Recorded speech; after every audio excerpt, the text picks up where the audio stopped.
What's up everyone, Ross here from Warrior Trading. In today's episode, I'm gonna walk you through the 5 most common mistakes I see beginner traders making. We're gonna go through them right here. If you are a beginner trader, I'm sharing this with you because, as you probably already know, so many beginner traders come into this market, they lose money and they leave frustrated, disappointed, and out of pocket, right? In the negative.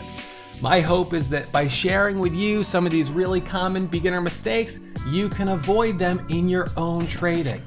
The first on the list is so many beginner traders approach trading with a gambling mentality. This was epitomized during the GameStop era, where we had obviously traders bragging on Reddit and social media, etc., about buying, basically placing a bet of $100 or $200 on these crazy out of the money options contracts that 99.9% of the time expire worthless, much like a lottery ticket.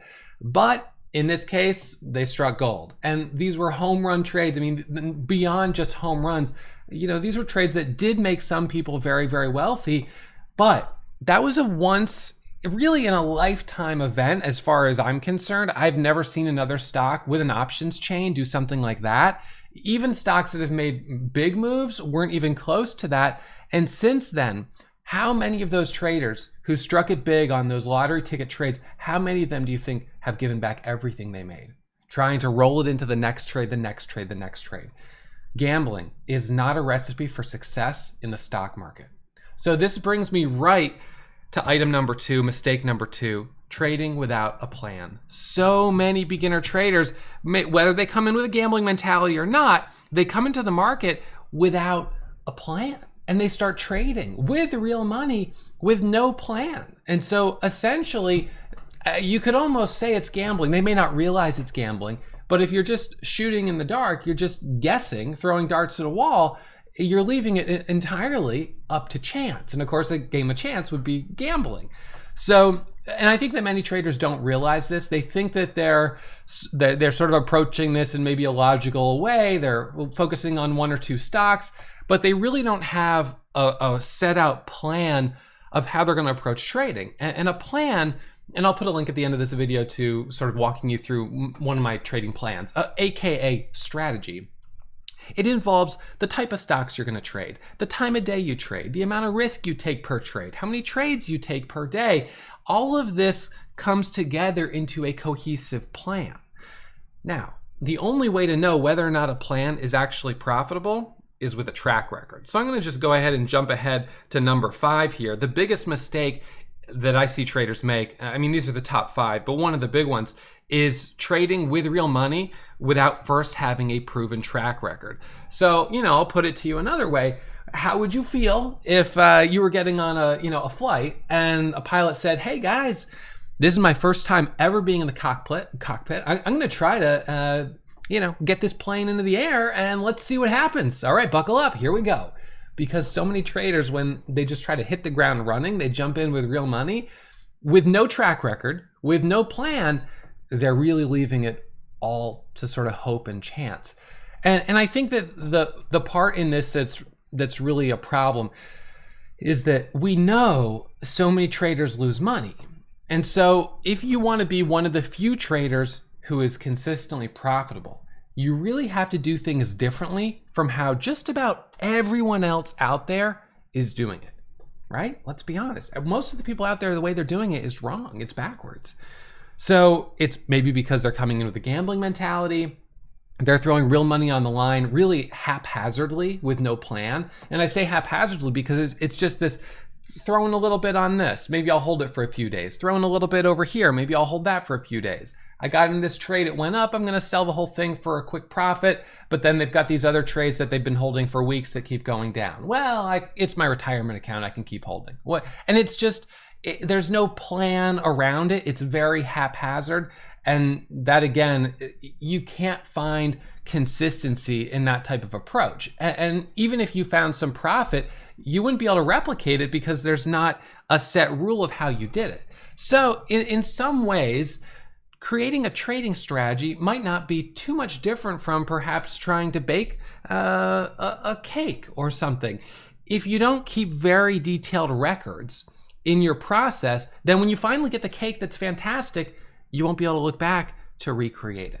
And so by having a strategy, a set of rules that you follow every single day, the results that you get each day are based on these rules. And so if the results you're getting aren't good, then you have to go back and either adjust the rules or you have to keep practicing, gain more experience, because there is the skill and experience component. Unlike, I don't want to say baking doesn't require skill and experience, but perhaps unlike baking, where it fairly, for maybe a simple recipe, like cookies or something, you just sort of follow these 10 steps and you're going to pretty much get there. That's not exactly the case with trading, as many of you know. You can implement a plan. I could give you a plan, for instance, but then your own choices of how you manage risk, your own intuition of do you take this trade or that trade, you're then going to have naturally varying results. So now let's look at number 3. So we talked about gambling, we talked about trading without a plan, we talked about trading without track record, and now let's talk about emotional hijack. This is a really big one, and one of the things that everyone, I'm not going to say that I've never been emotionally hijacked while I'm trading. Emotional hijack is an expression that we use in the trading world. And it essentially means, for instance, you started the day and on your first trade, you end up with a loss that's like 5 times your daily max loss. It just happened instantly. Maybe it was a mistake, a hotkey error. Maybe it was just the luck of the draw. And rather than follow your rules and say, I'm done, perhaps because you don't have rules, or perhaps you have them and you just say, you know what, screw it. I have nothing left to lose. I'm going crazy today. And next thing you know, you start snowballing. You start buying this, sell this, buy, sell, buy, sell, buy, sell. And you get into this tunnel vision frenzy where in a period of an hour, 2 hours, 3 hours, you could blow up your whole account. And that's emotional hijack. So experienced traders, we're not without emotion. I feel emotions when I trade. Sometimes I feel very frustrated, upset, disappointed. I feel all of those emotions. But one of the things that you learn as an experienced and seasoned trader is when you start to see these triggers or these red flags, these caution flags coming up in the way you're feeling emotionally, whether it's your pulse, your adrenaline, you start to develop this self-awareness that I'm no longer in a good place to keep trading.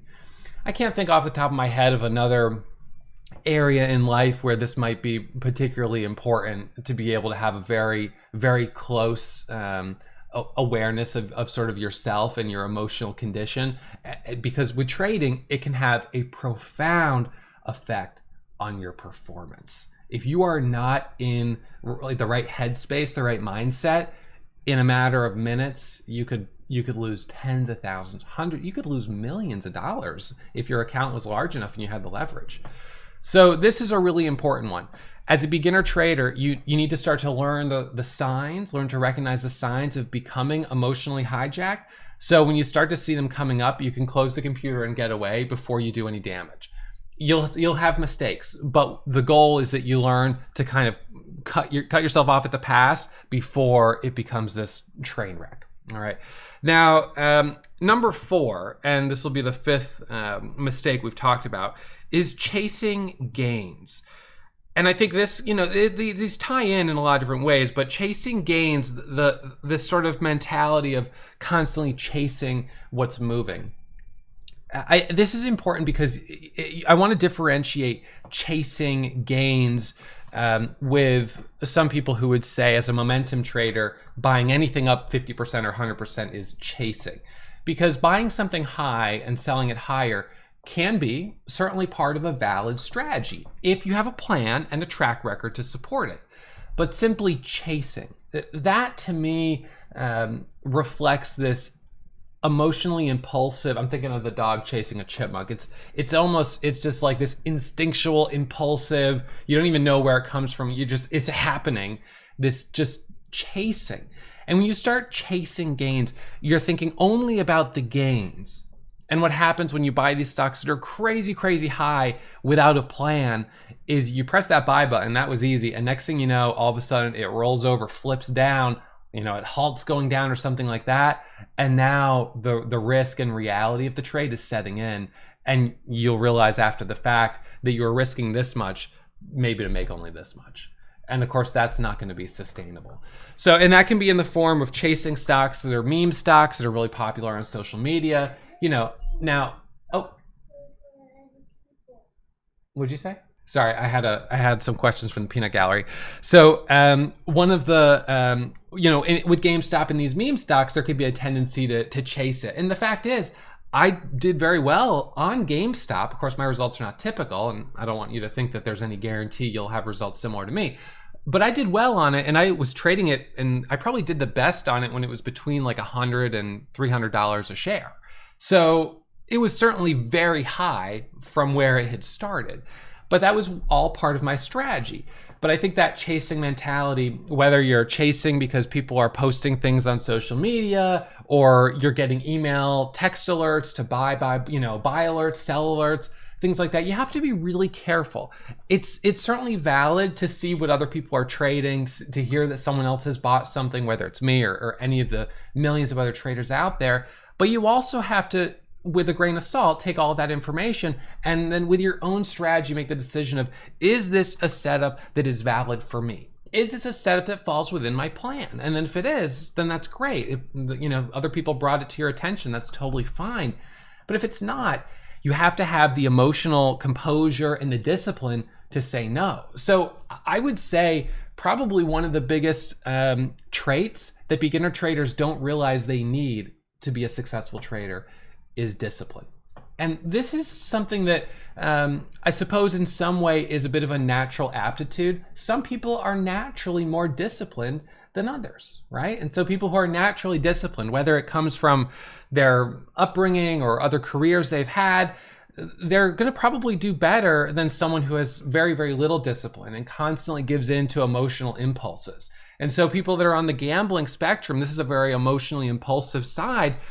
And that's it can be very hard to untrain those impulses. It's not impossible by any means, but it's difficult. And so it's important to know when you're coming into the market, what kind of attributes and what kind of just natural skills are you coming in with?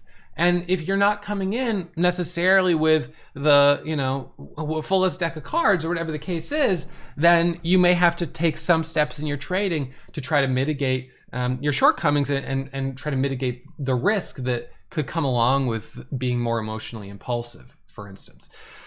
So I would say in summary, the 5 beginner mistakes that I see most frequently: number 1, gambling mentality; number 2, trading with no plan. Of course, gambling and no plan are pretty much hand in hand, but trading with no plan and not necessarily thought of as gambling. Number 3, trading while emotionally hijacked. We all can get emotionally hijacked from time to time, but being able to recognize we're in that state and choose not to trade, that's sort of the best level you can get to as a trader.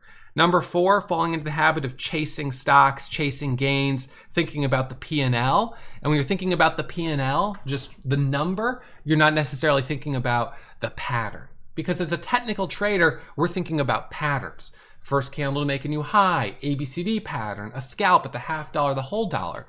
So I'm happy to trade any of these patterns, but at the end of the day, what I would really like is to be able to print out every single one of my trades and say, yeah, that based on that candlestick chart, that was a good trade. The money came separate. The money was sort of a product of the good trade. If you focus on just the money, then you can end up buying very, very high risk stocks that don't have a good setup. And then when it goes wrong, the damage can be really significant. And then number 5, trading without a track record. I don't want to underestimate, you can't understate how important it is to practice in a simulator before putting real money on the line. I know that there is a valid argument that maybe it's better just to trade with real money from the beginning, but with like 1 share, 2 shares, or 10 shares, especially with a commission-free broker. Because what you're doing during that period is you're training yourself not only on learning patterns and level 2 tape reading and things like that, but you're also beginning the process of emotionally conditioning yourself to experience gains and losses. So that's valid. But what a lot of traders do when they're trading with no track record is they're trading with the share size that someone might trade with if they've been doing this for 5 years. And they're doing it with no track record, with no trading plan, and they maybe allow themselves to trade while emotionally hijacked, chasing gains. That all basically comes back to gambling behavior, whether or not they realize it. They may realize it eventually. And so my hope is that if you're watching this right now and any of that falls, into a way that describes you, to take a really good look in the mirror and say, all right, if I want to make this happen, the ticket, and I'm going to be real with you, is discipline. How badly do you want this? If you want it badly enough, you will get disciplined. It's as simple as that. Get disciplined. That means disciplined in following strategies, testing strategies, and not trading with real size, like big size, until you have a track record that supports putting real money on the line. I hope this episode has been super helpful. I'll put a link to a couple more right here, and I'll see you back here for the morning show right here on YouTube. Thanks for tuning in.